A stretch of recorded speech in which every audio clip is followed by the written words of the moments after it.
It's the Photomatic Plus Film Developing Kit. How convenient.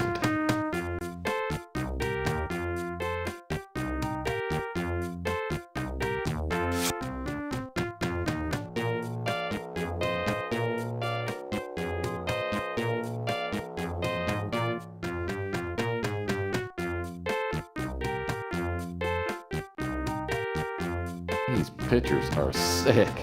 Francesca will be so happy.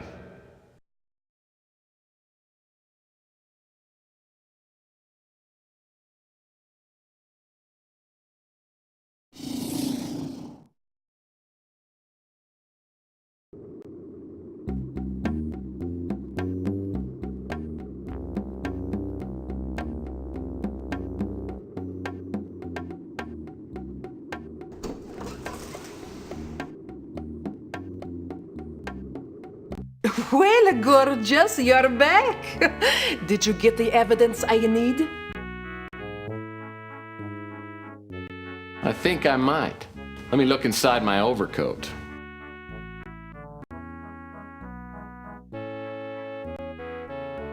Oh, excellent! This will do the job nicely. I'll answer all your questions now. I was up late having some espresso, then I saw you get jumped. The guy who hit you was real small, maybe a 5'6", 130 pounds. I didn't see his face.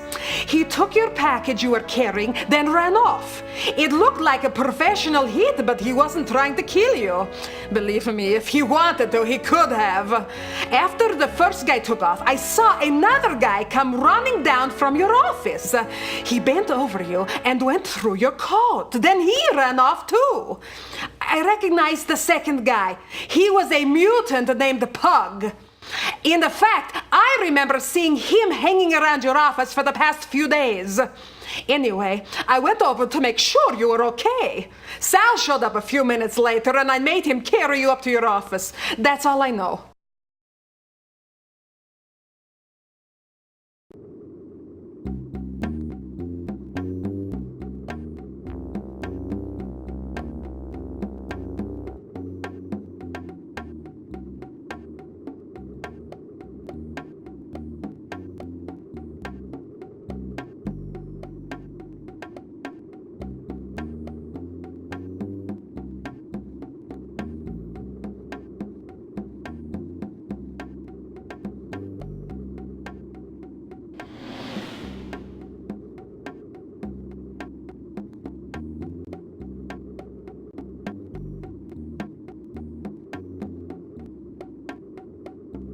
Hiya, Murphy. Well, you see my new nose. I'm so excited. I'm gonna look and feel like a new man.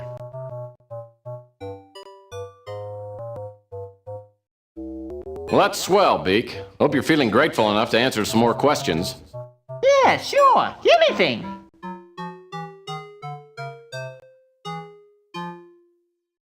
Well, Pug and I used to hang out sometimes, but I haven't seen him for a while.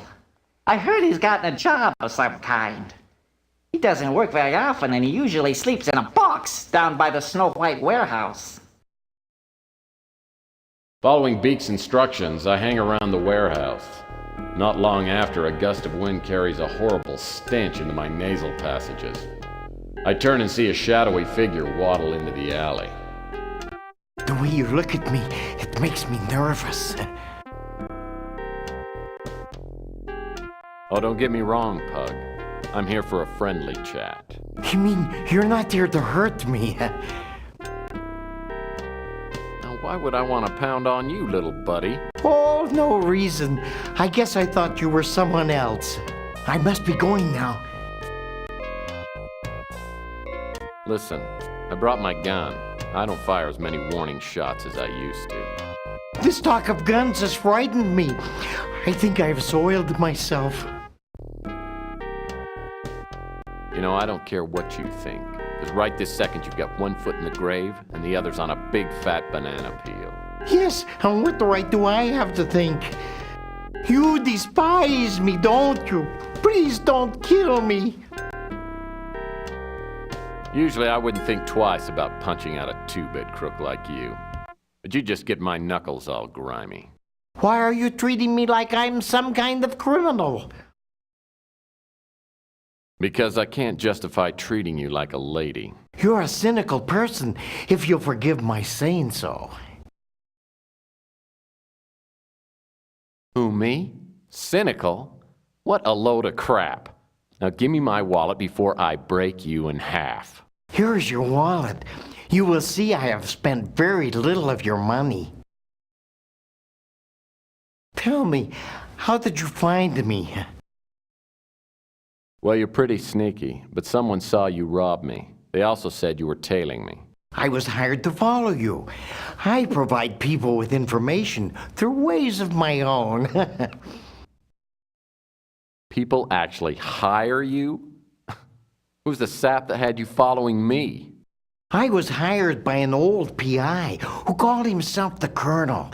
He paid me to follow you and report back on everyone I saw you talk to. He also wanted me to tell him if I saw you with a little statue of a bird. He told me very little else, though he said that he had to find out if you could be trusted. There, I have told you everything I know. Now let me go, and I shall not bother you again.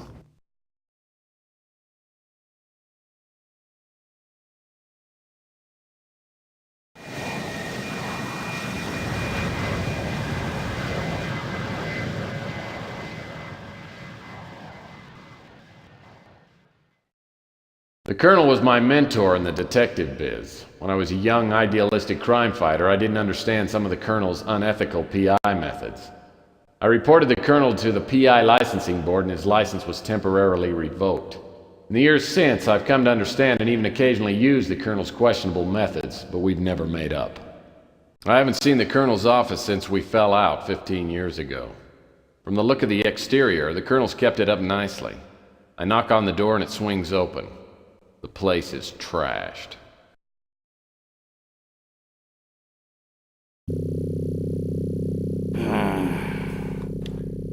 Oh, I guess I'm gonna have to put off that trip to the Caribbean.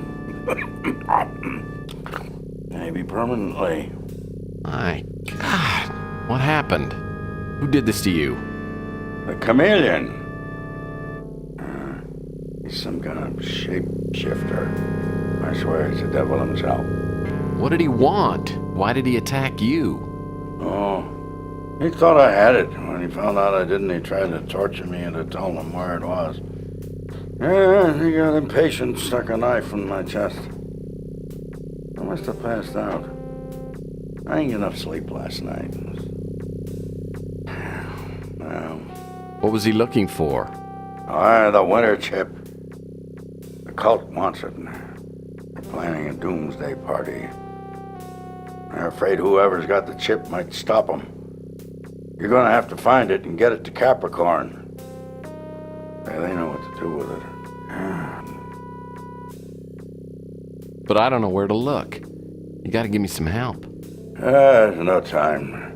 There's a disc by the bookcase. It's got information on that winter chip. Don't fail me, Tex. I hope to God you've learned something after all these years. I fly the Colonel to the hospital and the attendants rush him into surgery, but won't tell me what his chances are.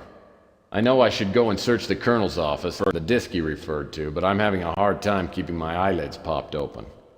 I decide to go back to my office for a couple of hours of shut-eye. As I open the door, I catch a whiff of expensive perfume, then feel my jaw slam into a brick wall. When my vision clears, I'm seated across from a beautiful Oriental woman with matching goons on either side of me. Good evening, Mr. Murphy. Please, have a seat.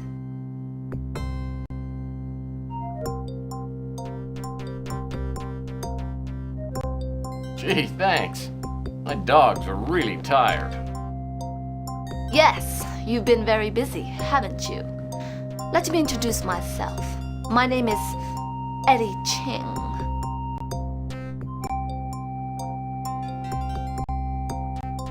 Well, I don't believe I've had the pleasure, Miss Ching. That's not totally true, is it? You've had the pleasure of visiting my apartment. I have learned that you were hired to steal a statuette from my apartment. I admire the skill you display in doing so, but I must now ask you to return the bird to me.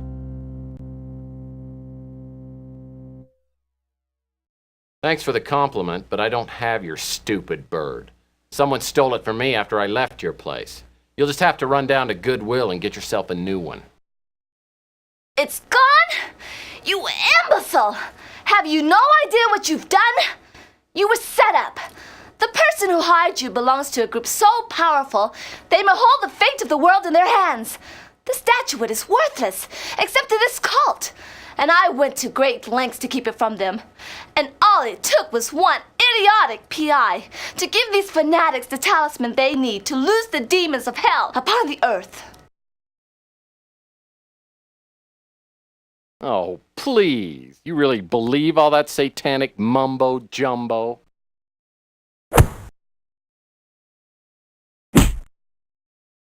You obviously don't understand what I'm saying. With the statuette, the cult will fulfill its prophecies, unleashing an unimaginable flood of destruction. The prophecy is supposed to be fulfilled in 6 days. If the statuette is not recovered before then, nothing will matter. We'll all be dead. You mean to tell me the world is going to end on Thursday? Damn it! I don't get my unemployment check till Friday. The cult knows about me. They tried several times to steal the statuette once they learned I had it. They will not allow me or my operatives to obstruct their plans. You, however, they do not consider to be a threat. The cult is behind the crusade for genetic purity. I don't know any more than what I've told you, except for the identity of the man who set you up. He is known as the Chameleon. If you can find him, you will be within reach of the statuette. You should realize that your blunder makes you responsible for 10 billion lives. Hope for your own sake that you can succeed where more powerful people cannot. Let this be a reminder to you not to repeat your mistakes. If you fail, I will see you in hell.